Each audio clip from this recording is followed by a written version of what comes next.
जय बोलो देवादिदेव 1008 श्री भगवान महावीर स्वामी की जय जय जय। अहिंसा परमो धर्म की जय जय जय। परम पूज आचार्य गुरुवर श्री विद्यासागर जी महाराज की जय जय जय। गुणायतन प्रणेता संघ का समाधान व भावना योग प्रवर्तक प्रखर वक्ता पूज्य मुनिवर श्री प्रमाण सागर जी महाराज की जय जय जय। पूज्य मुनिवर श्री अरहय सागर जी महाराज की जय जय जय। एक पिता के 4 पुत्र थे। उसने अपने चारों बेटों को बुलाया और चारों को एक एक थैली पकड़ाई और कहा, ये पूंजी है, इसे संभाल कर रखना। मैं लौट करके आता हूँ, मुझे तीर्थ यात्रा करनी है। जब मैं लौट कर आऊँगा तो तुम इसे वापस करना। इनमें से जो इसका सबसे अच्छा प्रयोग करेगा, मैं उसे अपना उत्तराधिकारी बना दूंगा।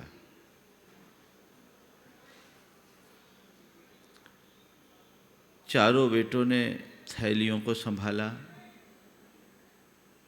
देखा थैली में कुछ खास नहीं था, कुछ बीज थे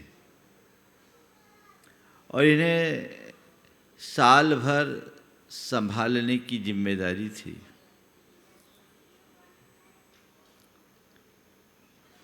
चारों ने बीज को लिया और चारों के मन में अलग अलग प्रतिक्रियाएं हुई।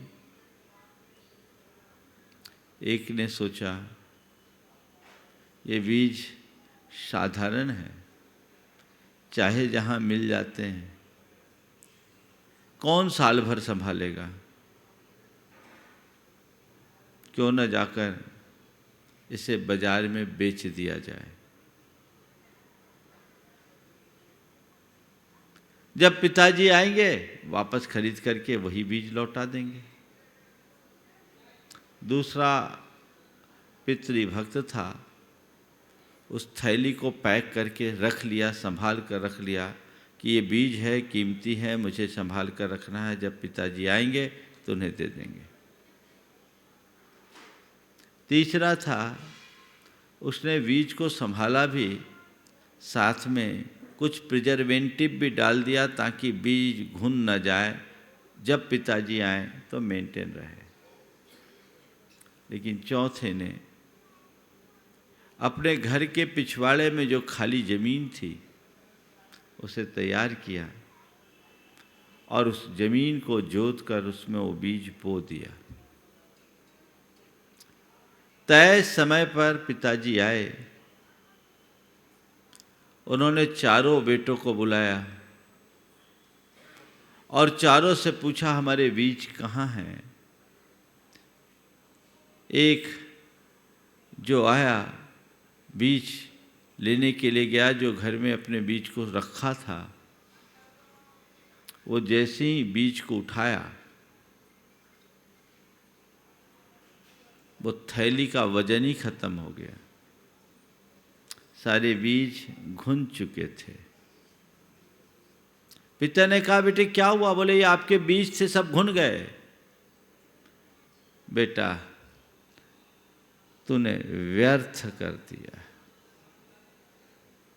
दूसरा गया, बाजार से बीज खरीद कर लाया, पिता के आगे कर दिया। पिता ने उन बीजों को देखा, कहा, बेटे ये वो बीज नहीं है जो मैं तुम्हें दे के गया था। पिताजी वैसे ही है बेटे, वैसे नहीं, मुझे वही बीज चाहिए थे। तूने उन बीजों का क्या किया? बोला, मैंने उन्हें बेच दिया। बेटा, तूने अनर्थ कर दिया। तीसरे बेटे को जब सामने उपस्थित, तीसरा बेटा सामने उपस्थित हुआ, पिता की थैली ज्यों की त्यों लौटाई बीज जो के तो थे, थोड़े पुराने पड़ गए थे। पिता को थोड़ा संतोष हुआ पर प्रसन्नता नहीं हुई। बोले बस तुमने क्या किया? बोले पिताजी मैंने पूरे प्रिजर्वेटिव मिला करके इसे सुरक्षित रखा, कुछ अर्थ है। पर चौथे बेटे से जब पिता ने पूछा मेरे बीज कहाँ है? बोला आओ पिताजी मैं आपको दिखाता हूँ बीज कहाँ है। वो घर के पीछे ले गया, दूर से ही उसकी सुगंध आने लगी और लहलहाती फसल दिखाई और कहा पिताजी ये है आपके बीज, आपने एक थैली भर बीज दिया था, मैंने इसे बेच दिया, यहाँ बो करके इस रूप में लगा दिया। पिता ने चौथे बेटे को अपने सीने से लगा दिया और कहा तूने बीज को सार्थक किया है। आज के संदर्भ में 4 बातें आप सबसे करूँगा। अर्थ, व्यर्थ, अनर्थ और परमार्थ। अर्थ, व्यर्थ, अनर्थ और परमार्थ, सबके साथ अर्थ लगा है। हमें ये जो जीवन मिला है, हम इस जीवन को पाकर के क्या कर रहे हैं? अर्थ का अर्थ है प्रयोजन, अर्थ का अर्थ है सार। अपने इस जीवन को पाकर हम क्या कर रहे हैं? जितना संचित लेकर आए उतना ही अर्जित करके जा रहे हो तो अर्थ है, अन्यथा जीवन व्यर्थ है। क्या कर रहे? कभी आप सोचते हो? कल मैंने कहा था योग का प्रयोग सीखिए। कितने पुण्यों से हमने ये सारे संयोग पाए, ये दुर्लभ मनुष्य जीवन हमें प्राप्त हुआ। हम इस जीवन का क्या लाभ ले रहे हैं? अपने अतीत जीवन की तरफ दृष्टिपात करके देखें। मेरे अब तक के जीवन का निष्कर्ष क्या है? मैंने धन पैसा जोड़ा, मैंने प्रतिष्ठा पाई, मैंने प्रभाव जमाया, मैंने अपनी एक पहचान बनाई, या इन सब के साथ मैंने अपने जीवन में सुख, शांति, संतुष्टि और आनंद को जगाया। क्या पाया? पुण्य के साथ मैंने जीवन पाया, पर अपने उस पुण्य को हमने किस में खपाया? ये बहुत ध्यान देने योग्य बात है। इतने पुण्य के योग से ये सब चीजें मैंने पाई जो दुनिया में अन्यत्र दुर्लभ है, अन्य लोगों को जो सुलभ नहीं है, वो सब मुझे प्राप्त हुआ। इसका मतलब हमारा ओपनिंग बैलेंस तो अच्छा है ना? संचित हम अच्छा लेकर आए हैं, पर क्या कर रहे हैं? जो लेकर आए हैं उसमें कुछ इजाफा या उसको मेंटेन कर रहे हैं कि उल्टा खर्च करते जा रहे हैं? क्या होगा? सब कुछ डेबिट होता जाएगा तो एक दिन क्या होगा? खलास हो जाओगे और क्या होगा? और यही तो होता आ रहा है। अपने मन से पूछना, जितना संचित करके आया हूं, कम से कम उतना अर्जित कर रहा हूं या नहीं? बैलेंस शीट सबकी माइनस में है ना? जितना अर्जित करके आए उससे ज्यादा खर्चा हो रहा है, संचित करके आए उससे ज्यादा खर्चा हो रहा है, अर्जित तो है ही नहीं। जिसने इस मनुष्य जीवन को पाकर अच्छा कर्म किया उसके जीवन का ही कोई अर्थ है, अन्यथा सब व्यर्थ है। तुम्हें देखना है मैंने आखिर क्या किया, क्या होगा जीवन में। एक दिन हमारी कहानी यही होगी। अरे अभी थोड़ी देर पहले तो मेरे उससे बात हुई थी, बहुत अच्छा था, बातचीत कर रहा था, चला गया, यही होगी ना। तुमने जो जोड़ा वो छूट जाएगा। जिसके लिए अपने एक एक सांसें खपा रहे हो वो तुम्हारे साथ जाने वाली नहीं है। जो जोड़े जाने योग्य है, जो जुड़े रहने लायक है, उसकी तरफ दृष्टि रखो। वो तुम्हारा धन वैभव नहीं है, वो तुम्हारा गुण वैभव है, वह भी तुम्हारे साथ जुड़ना चाहिए। वो तुम्हारा पुण्य वैभव है, वह भी तुम्हारे साथ होना चाहिए। है ऐसी दृष्टि। एक बार एक सज्जन ने मेरे सामने अपने बेटे से बहुत मार्के की बात की, बड़े उद्यमी। उन्होंने अपने बेटे से कहा, महाराज जी मैं इससे कहता हूँ मेरे पास जो मेरा धन है उसे यदि मैं चाहूँ तो तुम्हें दे सकता हूँ, चाहूँ तो, अन्यथा नहीं। मेरे पास जो मेरा धन है उसे मैं चाहूँ तो तुम्हें दे सकता हूँ,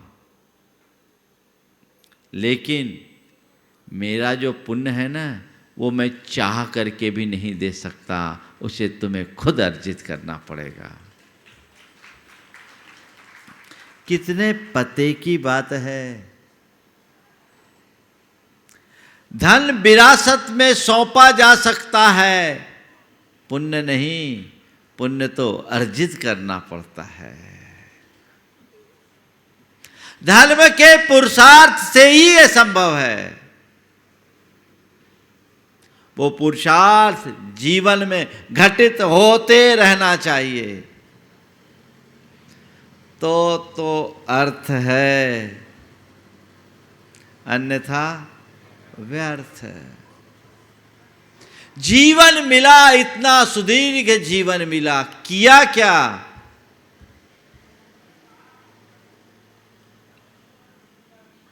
क्या किया? हर व्यक्ति को अपने मन से पूछने की जरूरत है। मैंने अपने जीवन में कुछ सार्थक घटित किया या सब कुछ व्यर्थ हुआ? ऐसे देखे तो हर व्यक्ति अपने आप को कृतार्थ महसूस करता है कि नहीं? हाँ, बहुत कुछ कर लिया। जब वो अपने कैरियर की शुरुआत करता है, सोचता है मेरा अच्छा व्यापार सेटल हो जाए, अच्छी जॉब लग जाए, शादी हो जाए, घर बस जाए, बच्चे हो जाए, अच्छा घर मकान बना ले, थोड़ी समाज में अपनी पहचान बन जाए, लोग बाग पूछने लगे और थोड़ा पावर आ जाए, हम अपने आप को कृतार्थ महसूस करते हैं। ऐसा ही करते हो ना? बोलो, हो गया मेरा जीवन सार्थक, धन्य। संत कहते हैं ये बात अधूरी है, ऐसा नहीं होना चाहिए, इससे और आगे बढ़कर सोचना चाहिए। ये तो केवल गोरख धंधा है, तुमने जो कुछ किया वो यहीं रह जाने वाला है, इसमें तुम्हारा पुण्य खपा है, जुड़ा नहीं। पुण्य के योग से अनुकूल संयोग मिले और उन अनुकूल संयोगों के परिणाम स्वरूप तुमने ये सब चीजें पाली, लेकिन उससे आगे क्या, ये विचारने की जरूरत है। जब मनुष्य के मन में इस तरह का विचार प्रकट होता है तभी वो अपने जीवन की सही राह पकड़ पाता है, उसकी दिशा बदलती है। अपने अंतरंग में ऐसा विचार जगाइए जो जीवन का उद्धार कर सके। मेरे संपर्क में एक सज्जन है, बहुत बड़े कारोबारी, अति धनाढ्य व्यक्ति। उस व्यक्ति ने एक दिन आकर मुझसे कहा कि महाराज जी, आपका एक दिन मैंने प्रवचन धोखे से सुन लिया। जो उनके शब्द थे वो मैं बता रहा हूँ, धोखे से सुन लिया। कई बार धोखे से भी अच्छी बातें सुन लेने से वो जीवन में बहुत बड़ा बदलाव लाती है। उस सज्जन ने जो बात कही, मैंने कहा धोखे से मतलब क्या? बोले मेरी माँ रोज़ सुनती है आपको। एक दिन मैं बैठ गया तो आप कुछ बोल रहे थे और इसी तरह की बात कह रहे थे कि जीवन में अपना क्या है पहचानो, अपने लिए क्या किया सो जानो। महाराज जी, आपकी वो बात आप कुछ इस तरीके से कह रहे थे जैसे लग रहा था मेरे लिए ही कह रहे हैं। और मुझे लगा सच में मैंने अब तक जो कुछ भी किया वो अपने लिए कुछ किया ही नहीं, जो कुछ भी किया वो जड़ के लिए किया। महाराज, मेरे मन में बड़ी प्रेरणा जगी और तब से मैंने संकल्प ले लिया कि अब तक मैंने जो कुछ भी किया वो पैसा कमाने के लिए किया है, अब जो कुछ करूँगा वो पुण्य कमाने के लिए करूँगा। महाराज जी, मेरे मन में आय का 25% दान का संकल्प लिया और वो व्यक्ति बाकायदा दे रहा है। दान का संकल्प लिया, 2 टाइम सामायिक कर रहा है वो व्यक्ति, पूजन करता है, स्वाध्याय करता है। जीवन समझ आ गई कि सार यही है, बाकी सब बेकार है। जीवन बदल गया। वो तो धोखे से सुना, तुम तो रोज़ सुनते हो, थोड़ा देखो कहाँ खड़े हो। उस दिन के बाद से वो कभी मिस नहीं करते। बोले महाराज जी, अब तो वो मज़ा आता है, आप जब बोलते हो, आपको सुनते हैं तो एक अलग आनंद की अनुभूति होती है। बंद हुआ सुनते सब कोई है, लेकिन जागता कोई बिरला है। जिसका भवितव्य होता है उसकी ही आत्मा जागती है, बाकी तो सोए रहते हैं। मेरा स्थान उन जागृत लोगों में होना चाहिए, उन जागृत लोगों में मेरा स्थान हो, ताकि मैं अपने जीवन का उत्थान कर सकूं। अपने अंदर विचार जगाइए, मैं क्या कर रहा हूं, अब तक जो कुछ मैंने किया वो कितना सार्थक है या व्यर्थ है। ये हमारी दृष्टि होनी चाहिए। तो जिसने उस झोली को ज्यों को त्यों रखा, घुन लग गया, सब सड़ गया, बीज सड़ गया, उसने उसे व्यर्थ किया। तुम लेकर आए, जितना लेकर आए उतने को वहीं के वहीं मेंटेन किए, कुछ नहीं किए, मेंटेन भी नहीं किए, बस रखे रहे, वो व्यर्थ है। बहुत सारे लोग हैं जो जीवन में प्राप्त अनुकूल संयोगों का उपयोग नहीं करते और उपभोग भी नहीं करते। जिंदगी भर जोड़ते और छोड़कर चले जाते हैं। क्या हुआ? व्यर्थ, व्यर्थ, कुछ नहीं कर नहीं सका। बहुत सारे लोग मेरे संपर्क में भी जिंदगी में बहुत इकट्ठा किया, छोड़ करके गए, व्यर्थ है। तुम्हारे साथ भी कहीं ऐसा न हो। जीवन को व्यर्थ नहीं करना, कुछ करके जाना है। किसके लिए? बाहर के लिए नहीं, भीतर के लिए। पर के लिए नहीं, अपने लिए। जब कुछ करके जाओगे तभी अपने जीवन को सार्थक कर पाओगे। अर्थ, व्यर्थ और अनर्थ, जितना अर्जित संचित करके आए उतना अर्जित करके जाना, इसमें अर्थ है। और जितना लेके आए उसको गंवा देना व्यर्थ है। और जितना लेकर आए उससे ज़्यादा पाप चढ़ा के जाना अनर्थ है। पूंजी तो खाई, कर्जा और चढ़ा लिया। अनर्थ से पूरी तरह बचो।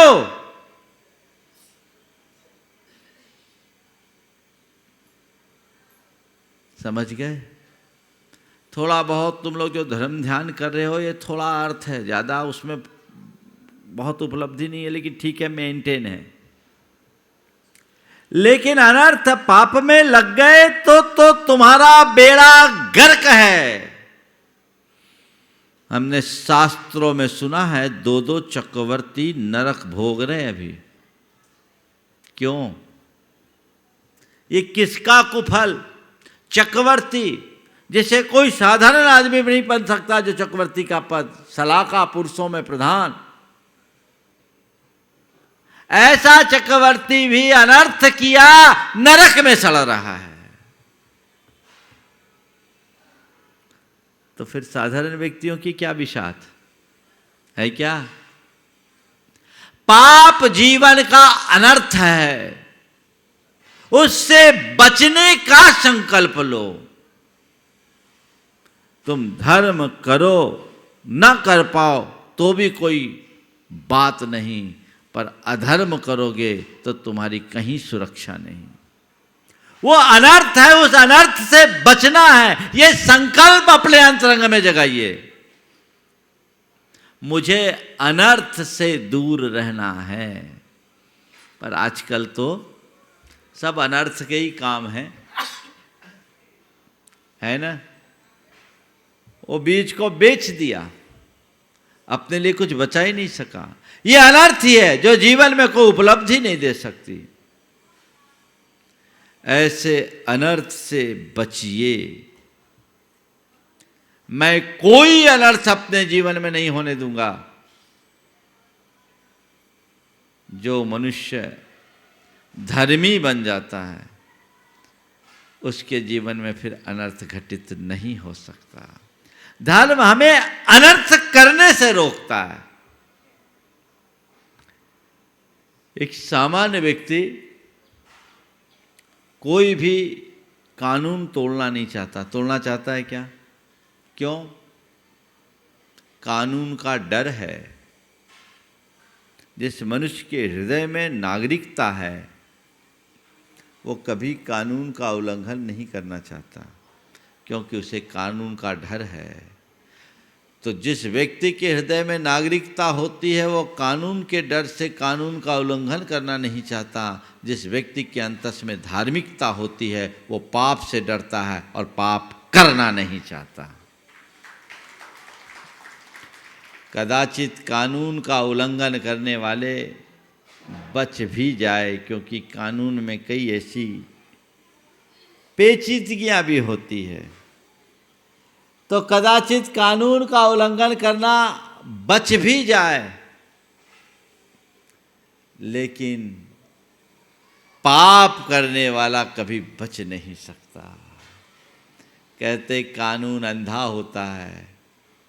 ठीक है, तुम्हारा कानून अंधा हो सकता है, पर कुदरत का कानून कभी अंधा नहीं हो सकता। तुम कानून की आंखों में धूल झोंक सकते हो, पर कुदरत की आंखों में कोई धूल नहीं झोंका जा सकता। वो तो परिणाम भोगना ही पड़ेगा। इसलिए अनर्थ से बचिए।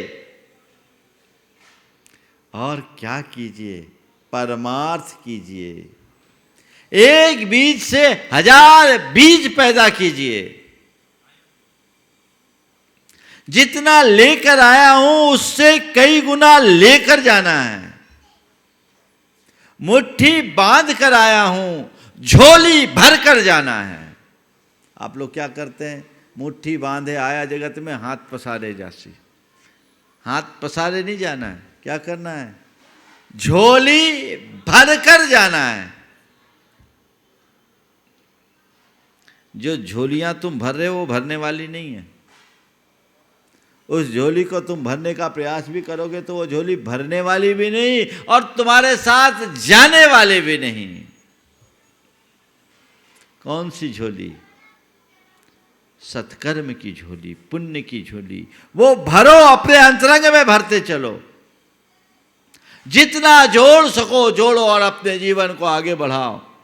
यही परमार्थ है, और इसमें ही हमारे जीवन की उपलब्धि है। नहीं तो क्या होगा? कहानी खत्म हो जाएगी। आप लोग गीत गाते हो, यूं ही आता रहा, यूं ही जाता रहा, लाख चक्कर 84 के खाता रहा। यूं ही आवागमन के उलट फेर में, व्यर्थ हीरा जन्म यूं गंवाता रहा। आप ऐसा बोलते हो ना? आप ये जो बोलते हो, ये भाव नित्य आता है। हर व्यक्ति के साथ तो यही हुआ है। अनंत जन्म बर्बाद हो गए, कहीं ये भी ना चला जाए, और अंत में तुम्हारे मुंह से निकले, हाय मैं कुछ कर न सका। थोड़ी देर के लिए आंखें बंद कीजिए, सब लोग आंखें बंद कीजिए, और एक पल के लिए सोचिए कि इसी क्षण आपकी अगर मृत्यु होती है, भगवान न करे किसी के साथ ऐसा हो, पर प्रकृति के साथ किसी का कोई बंधन नहीं है, कब किसकी बारी आ जाए कोई पता नहीं, मैं अपनी भी नहीं जानता, आपकी क्या कहूँ। पर काश इस क्षण अभी हमारी मृत्यु हो जाए, तो क्या आपको लगेगा कि नहीं, मैं इस दुनिया से संतुष्ट होकर के जा रहा हूँ, भर के जा रहा हूँ, मेरे पास सब कुछ है, बहुत कुछ है? आप इस स्थिति में अपने आप को महसूस कर सकोगे? अंदर से क्या जवाब आ रहा है? देखो कितने लोग हैं, हाथ अब आंखें खोल लीजिए, मैं समझता हूँ झलक आ गई होगी। कितने लोग हैं जो इस स्थिति में होंगे, नहीं मैंने अपने जीवन के लिए जो कुछ भी करने लायक था सब कर लिया, अब मैं जाऊँ तो निश्चिंत होकर जा सकता हूँ। थोड़ा हाथ उठाओ तो, बस 4-5 हाथ उठ रहे है ना, 4-5 हाथ उठ रहे, बाकी इसका मतलब कहीं कोई कमी है।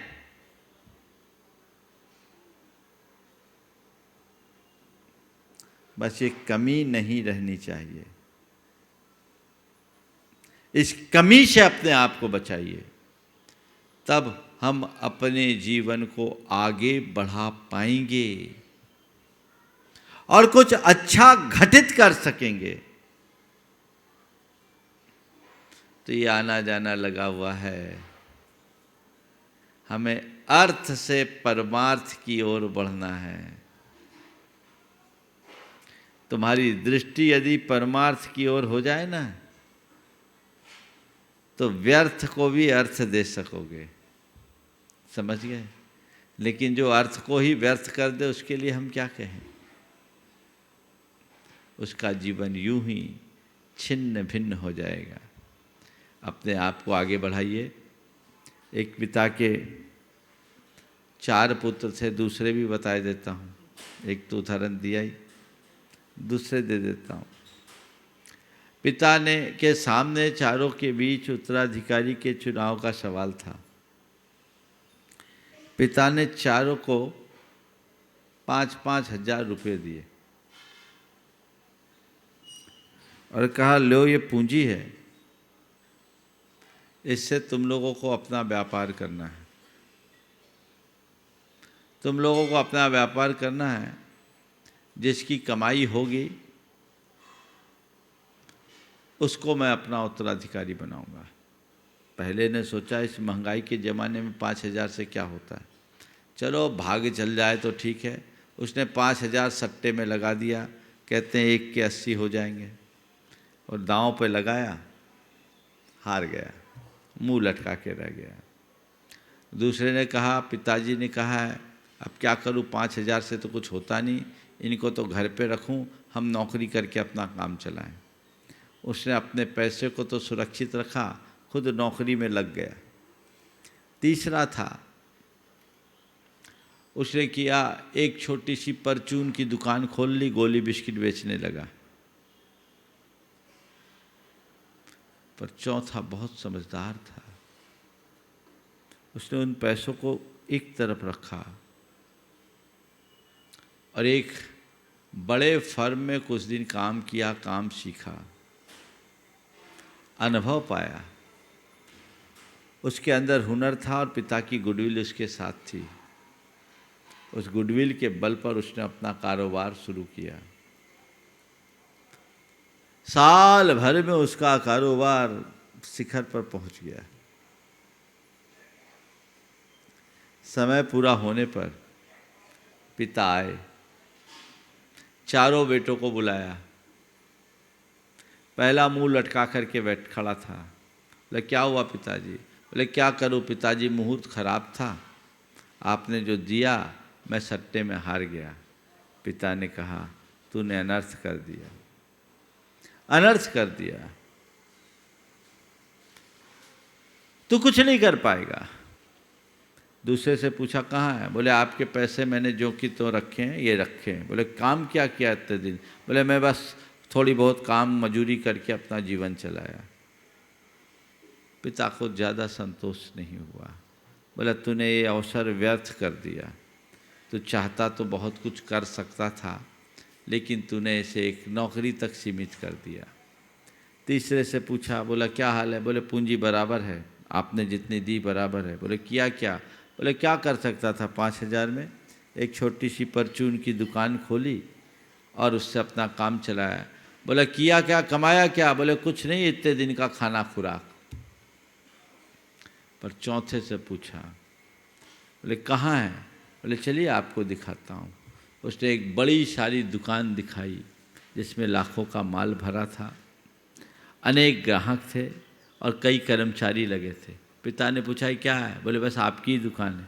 तेरी दुकान ये कब से हो गई? बोले आपके आशीर्वाद से। बोले मैंने तो तुझे 5,000 रुपया ही दिया था, तूने इतनी बड़ी दुकान कहाँ से कर ली? बोले पिताजी रुपया भले आपने 5,000 दिए थे, लेकिन आपकी गुडविल तो 50 लाख की थी। मैंने केवल आपके गुडविल को भुनाया, मैंने उन रुपयों का उपयोग नहीं किया। मैंने कुछ दिन काम सीखा और आपके नाम पर मुझे सब लोगों ने काम दिया, सामान दिया, माल दिया, और आपके आशीर्वाद से ये दुकान धड़ाधड़ चल पड़ी। पिताजी आप 5,000 दिए थे, मैंने 50 लाख की पूंजी खड़ी कर ली, ये आपका आशीर्वाद है। पिता ने उस बेटे को अपने छाती से लगा लिया, कहा तूने धन्य कर दिया, तू धन्य है। मैं आप सबसे पूछता हूँ, आपके अगर 4 बेटे हों तो आप भी किसको लाइक करोगे? पहले को तो कोई पसंद ही नहीं करेगा, सब चौथे को ही गले लगाएगा ना, है ना? थोड़ा देखो मैं कहाँ हूँ। पहले ने अनर्थ किया, दूसरे ने व्यर्थ किया और तीसरे ने खींच तान कर काम चलाया, थोड़ा अर्थ था। लेकिन जिसने उस जमा पूंजी को कई गुना बनाया उसने परमार्थ कर दिया। बस मेरा स्थान चौथे व्यक्ति में बने, चौथे बेटे में बने, ये हमारी कोशिश होनी चाहिए। पूंजी सबको मिली है बराबरी की, लेकिन उस पूंजी की अभिवृद्धि हम कितनी करते हैं ये उस पर निर्भर करता है।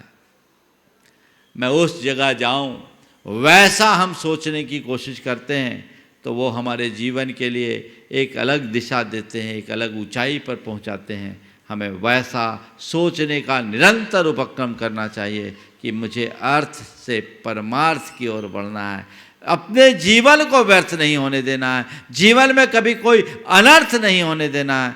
ऐसी सोच मन में विकसित होगी, जो जो ऐसी सोच विकसित होगी त्यों त्यों जीवन हमारा उन्नत होगा। चाहे छोटे हों या बड़े, मैं सभी से ये कहना चाहूँगा, अपने जीवन के मूल्य को समझे, महत्व को समझे और उसे सही दिशा देने का सत्प्रयत्न करें। समय आप सबका हो गया है, इसलिए मैं यहीं पर विराम दे रहा हूँ। बोलिए परम पूज्य आचार्य गुरुवर श्री विद्यासागर जी महाराज की।